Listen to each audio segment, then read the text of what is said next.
La guerre. La guerre ne meurt jamais. Et alors même que l'ensemble du monde a été réduit au simple état de terre désolée emplie de radiation, au lieu de s'entraider pour bâtir un monde meilleur, les humains préfèrent s'entretuer pour une simple bouteille de soda, encore restée inviolée jusque-là.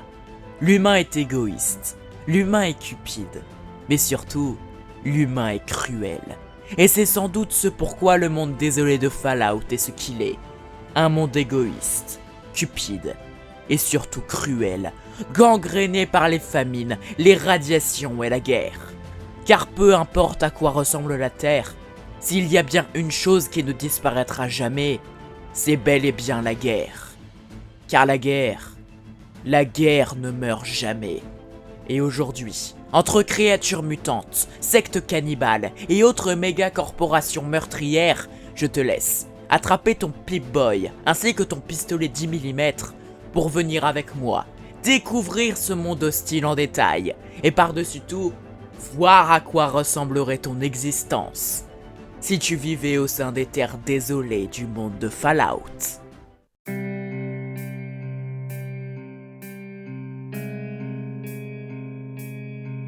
Ce monde dévasté et empli de radiation n'a pas toujours été ainsi. À l'époque, celui-ci était jonché de verdure et autres animaux, et les villes quant à elles étaient immenses et extrêmement technologiques, ce qui faisait de ces villes de vraies petites cités emplies de confort, et où la vie se voulait la plus agréable possible. Mais ça, c'était avant. Car désormais les forêts ne sont plus que des tas de troncs d'arbres brûlés. Les villes ne sont plus que des champs de ruines, où ne subsistent que des bribes de la technologie d'antan. Mais qu'en est-il des animaux et autres insectes? Eh bien, ces derniers ont muté.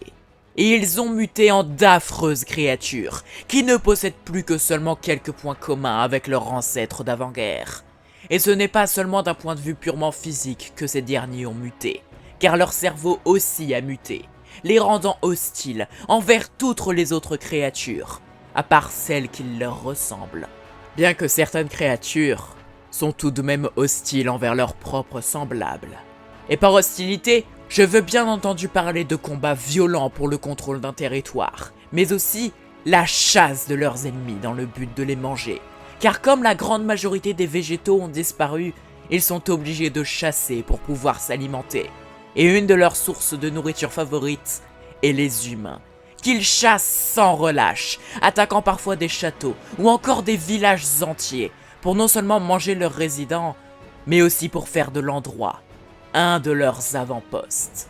Et de jour en jour, ces créatures mutantes ne cessent d'évoluer, devenant ainsi de plus en plus meurtrières.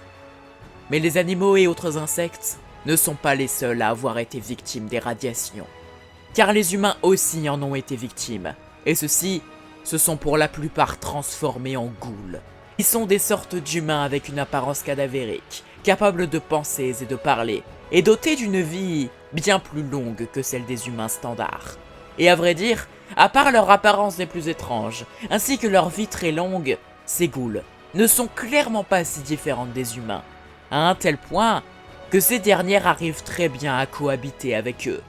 Mais malheureusement, ces ghouls ne sont pas toutes intelligentes et dotées de leur ancienne personnalité, car certaines d'entre elles deviennent malheureusement des ghouls sauvages, qui sont des sortes d'humains, décérébrés, obsédés que par une seule chose, la chair humaine.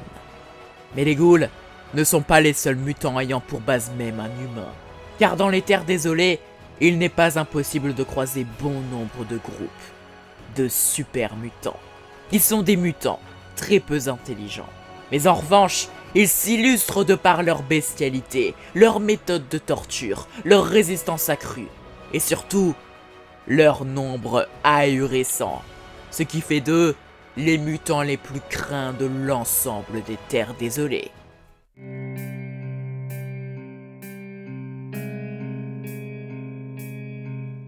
Malgré le nombre ahurissant de bombes nucléaires déversées partout autour du globe, l'ensemble de l'humanité ne s'est pas transformée en ghoul à cause des radiations. Et bien qu'elle n'est plus aussi florissante qu'autrefois, il en reste néanmoins quelques bribes. Et ces bribes d'humanité subsistent grâce aux nombreux abris construits avant la Grande Guerre. Et ces nombreux abris ont permis à quelques dizaines de milliers d'humains de non seulement survivre aux bombes nucléaires, mais aussi de ne pas subir d'affreuses mutations à cause des retombées radioactives. Les humains au sein de ces abris ont tout ce qu'il faut pour survivre et pour rester totalement sains d'esprit. Ce qui n'est malheureusement pas le cas pour les humains restés à l'extérieur lors de la chute des bombes. Et malgré le fait que bon nombre d'entre eux ont muté en ghouls, certains humains sont restés des humains. Mais vu les horreurs auxquelles ils sont confrontés tous les jours, ces humains restés dehors sont totalement fous alliés. Certains prirent une bombe nucléaire qui n'a pas explosé, certains prirent les mutants, et d'autres prirent un livre maudit. Mais ils ne se contentent pas juste de prier, car bien souvent, comme acte de foi, ou seulement pour leur simple plaisir personnel, ils commettent des actes d'une atrocité que nul ne peut égaler. Et il n'est donc pas rare de voir au sein des terres désolées du cannibalisme, des génocides, de l'esclavage, des viols par centaines, ou encore des actes de torture des plus atroces. Mais néanmoins, d'une ingéniosité sans faille. Et ces humains, tout juste prêts pour l'asile, sont tout autant, voire plus dangereux que les mutants vus plus tôt. Et ce, de par leur folie des plus totales, mais aussi de par leur nombre.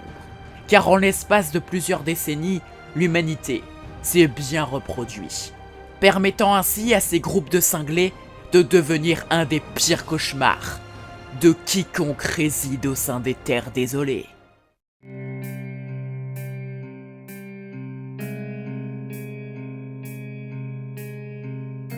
Ta vie au sein de ce monde ne sera comme aucune autre. Car ta vie au sein des terres désolées de Fallout sera unique. Unique déjà de par la famine constamment présente, et qui, à elle seule, emporte chaque jour qui passe des milliers de malheureux. Et si tu ne veux pas faire partie de ces malheureux morts de faim, il va te falloir trouver de quoi satisfaire ta faim insatiable. Et ça, ce ne sera pas une mince affaire. Et ce, à cause de l'agriculture de fruits et de légumes, qui à cause des radiations et des conditions climatiques est des plus compliquées et peu efficaces.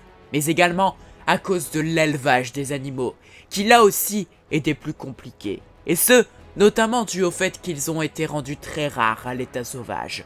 Vu que bon nombre d'entre eux sont soit morts des suites directes des bombes, ou alors des suites de cancer à cause des radiations.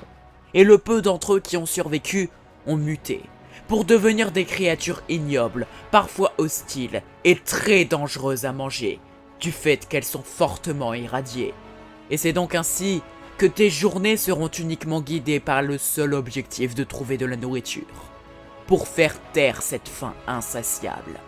Et pour la faire taire, tu vas devoir être prêt à tout, y compris manger la chair des mutants qui pourraient croiser ton chemin. Et comme dit plus tôt, il n'y a pas que la nourriture qui est une denrée rare, car au sein des terres désolées, les médicaments, les armes ou encore l'eau pure sont considérés comme de vrais trésors tant ils sont rares. Et malheureusement pour les obtenir, il va te falloir les prendre à ceux qui les possèdent déjà. Et donc guidé uniquement par ton seul égoïsme, oui, tu vas dépouiller plus faible que toi. Oui, tu vas même devoir tuer plus faible que toi. Mais c'est la survie après tout. Et il faut être prêt à tout, si tu souhaites subsister au sein de ce monde. Mais le manque de ressources ne sera clairement pas le seul problème auquel tu devras faire face. Car les terres désolées regorgent de dangers en tout genre. Et s'il y en a bien un que tu pourrais croiser absolument n'importe où, ce sont bien les mutants, qui sont de loin la menace la plus présente de toutes les terres désolées. Et bien que seul, un mutant n'est pas une grande menace, en groupe, c'est là où ils pourront faire de toi leur quart d'heure, tout en mettant fin à tes jours, d'une manière des plus bestiales. Mais s'il y a bien des mutants qui ne vaudraient mieux pas que tu croises, c'est bel et bien les super mutants. Car si jamais tu venais à en rencontrer, ils pourraient bien te faire subir des supplices, bien plus horribles qu'une simple dissection alors que tu es encore vivant. Et ce, dû au fait qu'ils possèdent un minimum d'intelligence, et donc qu'ils peuvent te réserver un destin bien plus cruel que quelconque autre mutant. Mais les mutants Aussi dangereux et nombreux soient-ils, ne sont pas les seuls êtres dangereux que tu pourrais croiser. Car au sein des terres désolées, subsistent d'autres humains que toi. Et ces humains ont tout autant, voire plus faim que toi. Et eux aussi ont besoin de médicaments, d'armes, etc. Et crois-moi, eux aussi sont prêts à tout pour les obtenir. Et qui sait, peut-être même qu'ils vont user d'autres méthodes des plus barbares et violentes pour les récupérer. Et toi là, oui toi, tu vas inévitablement au cours de ta vie devoir faire face à ces humains. Par conséquent, tu vas devoir te battre coûte que coûte pour préserver tes butins, durement acquis. Et cela, peu importe le prix à payer. Mais ces humains sont limite gentils par rapport à certains autres, qui, comme vu précédemment dans la vidéo, sont bien loin de seulement vouloir piller plus faible qu'eux. Ce qu'ils veulent, c'est également s'amuser, voire même prouver leur allégeance à un dieu de leur propre invention. Et pour cela, ils torturent, ils violent, ils tuent, et il n'est pas ennemi qu'un jour, tu fasses la rencontre d'un de ces monstres qui prend la forme d'un de tes semblables. Et cette rencontre se finira inévitablement en un moment des plus douloureux, atroces et traumatisants. Un moment que nul, même s'il le veut, ne peut retirer de sa mémoire. Malheureusement oui, la vie au sein des terres désolées de Fallout est tout, sauf une vie faite de sérénité, de rires et de joie, mais bel et bien une vie faite d'insécurité, de peurs et de souffrances. Et toi là, oui tu vas vivre une vie des plus horribles, une vie dont tu ne veux qu'une seule chose, t'enfuir par tous les moyens, y compris en mettant fin à tes jours. Mais avant de t'ôter la vie, pense une minute à tes proches, ou encore à tes amis, qui sans toi pour les protéger, vont très probablement se faire violer, torturer, tuer, ou encore réduits en esclavage par des enflures de première qualité. Oui, cette vie est atroce. Oui, cette vie est impitoyable. Oui, elle ne donne aucunement envie d'être vécue. Mais que tu le veuilles ou non, tu vis désormais au sein de ce monde. Et si tu ne veux pas avoir plus de morts sur la conscience, tu vas désormais devoir apprendre à y survivre.